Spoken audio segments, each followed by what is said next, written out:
नमस्कार. Healthy five with doctor नियती ह्या YouTube चॅनलवर तुमचं स्वागत आहे. अजून तुम्ही हा चॅनल सबस्क्राईब केला नसेल तर अवश्य सबस्क्राईब करा. आवडला तर मित्रपरिवाराला सुद्धा सांगा आणि नोटिफिकेशन बेल आयकन दाबायला विसरू नका, कारण मी काही लाईव्ह व्हिडिओज घेऊन येते. दर महिन्याला वाचाल तर वाचाल हा व्हिडिओ लाईव्ह कालच झालेला आहे, तो यूट्यूबवर आहे, तो बघायला विसरू नका. होळीच्या बद्दलचा व्हिडिओसुद्धा लाईव्ह होता, तो पण अपलोड झालेला आहे, तो पण बघायला विसरू नका. आजचा जो प्रश्न आहे ना, तो खूप वेगळा प्रश्न आहे आणि तो एका आईनी मला आपल्या हेल्दी फाय विथ डॉक्टर नियती ह्या ग्रुपमध्ये जेव्हा विचारला, तेव्हा मला हा प्रश्न खूप महत्त्वाचा वाटला.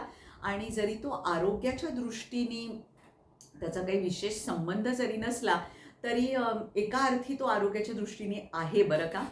तर तुम्हाला उत्सुकता लागली असेल की काय हा एवढा मोठा प्रश्न. तर हा प्रश्न असा आहे की त्या आईने सांगितलं की आम्ही आमच्या मुलीसाठी आता एक स्थळ बघतोय. तर तेव्हा काही लोक म्हणतात नाडी एक असता कामा नये, ब्लड ग्रुप एक असता कामा नये. तर गोत्रबित्र आम्हाला माहिती आहे, पण हे नाडी, हे ब्लड ग्रुप, हे सगळं काहीतरी नवीन वाटतंय. तर ह्याच्याबद्दल तुम्ही आम्हाला काहीतरी थोडासा सल्ला सांगाल का. तर मी त्या आईला पण सांगितलं की हा तुझा प्रश्न खूप चांगला आहे आणि मी त्याचं उत्तर यूट्यूबवर एक स्पेशल व्हिडिओ घेऊन देईन. आता ज्योतिषशास्त्राबद्दल मला माहिती पूर्ण शून्य आहे, त्यामुळे मी त्याच्यामध्ये ग्रह आणि ह्याच्यामध्ये पडणार नाही आहे.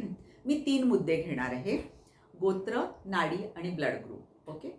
आता गोत्राबद्दल बोलताना असं असतं की जे पूर्वी ऋषीमुनी होते त्यांच्या घरातली म्हणजे त्यांची मुलं जी होती ती आणि त्यांचे विद्यार्थी, हे सगळं एक गोत्र होतं.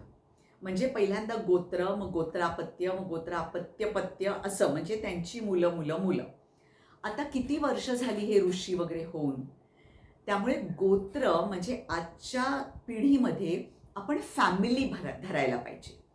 म्हणजे आत्ते मामे भावंड ही फॅमिली झाली, जरी का ती आत्या दुसऱ्या घरात गेलेली असली तरी सुद्धा ती फॅमिलीच धरायची. त्यामुळे ही फॅमिलीमध्ये तुम्ही आपल्या मुलांचं लग्न करू नये असं आपलं हिंदू धर्म सांगतो. म्हणून त्यावेळी गोत्र, कारण एक फॅमिली असायची, एक ऋषीमुनी, त्यांची मुलं, त्यांची विद्यार्थी वगैरे, त्यांची आपसात लग्न करू नयेत. त्यांची विचारसरणी एक असते, धाटणी एक असते, खाण्याची पद्धत, त्यामुळे रोग जे होणार आहेत ते सगळे सारखे असतात, म्हणून असं सांगितलं होतं. आजच्या युगामध्ये माझ्या दृष्टीने तरी तुम्ही फॅमिलीमध्ये लग्न करू नये असा त्याचा अर्थ घ्यावा. त्याच्यानंतर नाडी. आता नाडी म्हणजे काय, तर माझ्याकडे अनेक लोक येतात हा प्रश्न घेऊन की डॉक्टर मग ह्या दोघांची नाडी एक आहे का बघा वगैरे. तर नाडी एक असणं म्हणजे तुमची वात, पित्त, कफ वगैरे अशी जी नाडी आम्ही सांगतो ती 64 प्रकारची वेगळी वेगळी परम्युटेशन कॉम्बिनेशनची असते. त्यामुळे मला असं वाटतं की ती नाडी जेव्हा विचार करतात तेव्हा प्रकृतीचा विचार करत असतील की दोघांची वात प्रकृती, पित्त प्रकृती दोघांची सारखी नाही आहे ना वगैरे. पण त्याचा काही विशेष तुम्हाला मुलं होण्याबद्दल किंवा तुमचा पुढे तुमचे एकमेकांशी पटण्याबद्दल असा काही विशेष संबंध असतो असं मला तरी वाटत नाही.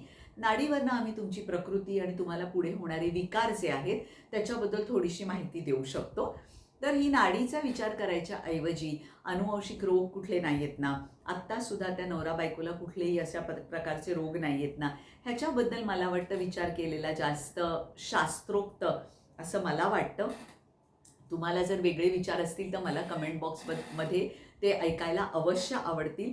हा प्रश्न मला जवळजवळ 2-3 महिन्यापूर्वी आला होता, त्याच्यानंतर मी ह्याच्यावर विचार करून आज तुम्हाला हे उत्तर देत आहे.